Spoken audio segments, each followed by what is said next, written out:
A very good day to all of you. I hope you all are going well with your studies. So, today we will take a very beautiful work, The Prelude. It's written by William Wordsworth. In the slides, I have shared a brief introduction about William Wordsworth. He was a nature poet, he was a romantic poet, and in collaboration with Samuel Taylor Coleridge, he has written remarkable poetry collection, Lyrical Ballads, which heralded romantic movement. So the poem, The Prelude, is a very beautiful nature poem. It describes the beauty of nature. So today I am just giving you the brief summary of the Prelude book first. So, as I have told you that it's a nature poem and it describes the beauty of nature. So, it's a magnificent autumn day, and the poet has, by his own account, been too long pent up in London and only now has managed to return to the beloved Lakes district where he spent his childhood and adolescence. It's difficult to fix his age as the poem opens because time constantly shifts backward and forward throughout the narrative. So, as I have told you, that the poem describes the beauty of nature, that how nature teaches us. In the poem, the nature is described as the mother, as the teacher, as the trainer. So, the start of book first finds Wordsworth speaking from a mature point of view. The body of the poem employs flashbacks to describe the development of the poetic mind during youth. This material is amalgamated with the poet's adult views of philosophy and art.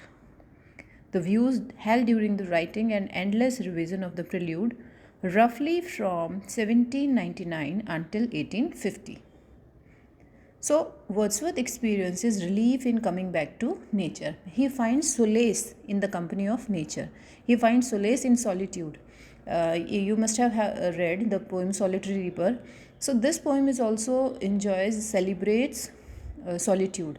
He immediately identifies spiritual freedom with the absence of the encumbrances of civilization. Feelings of irresponsible freedom and lack of purpose quickly give way to a prevision of an impending period of optimism and creativity. So, in the delicious quiet, Wordsworth suddenly sees in his mind's eye the cottage of the landlady with whom he stayed as a schoolboy. He recalls that even then he had intimations of his future greatness.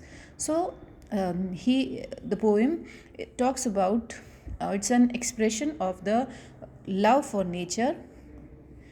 So, his wish to create some profound work of art calls for a redisciplining of his mind, which has recently been dulled by the artificiality of society.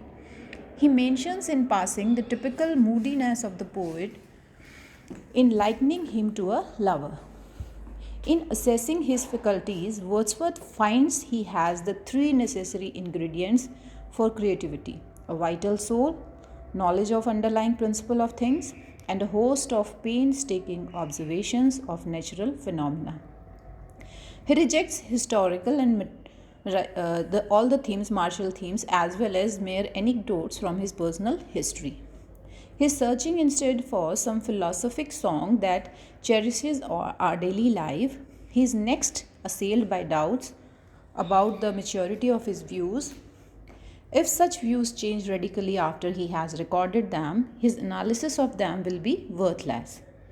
In his indecision, he feels that if he reviews the ideas he formed in childhood and traces their history up until early manhood, he'll find whether they have had any lasting truth and permanence.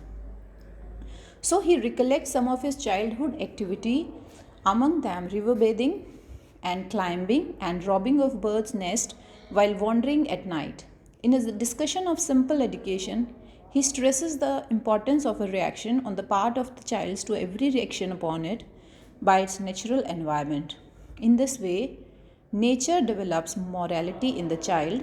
So, Wordsworth sets the tone of the poem by speaking religiously of nature. He sees it as a great and awesome intelligence. Occasionally, he communicates his mood to the reader by employing natural objects as symbol of his feelings. So, in a celebrated passage filled with much color, the poet describes how, as a youth, he stole a boat and rowed one night across Ullswater Lake. At the climax of this experience, he imagined that a peak beyond the lake became a presence which reared him and menaced him because of his misdeed in taking the boat.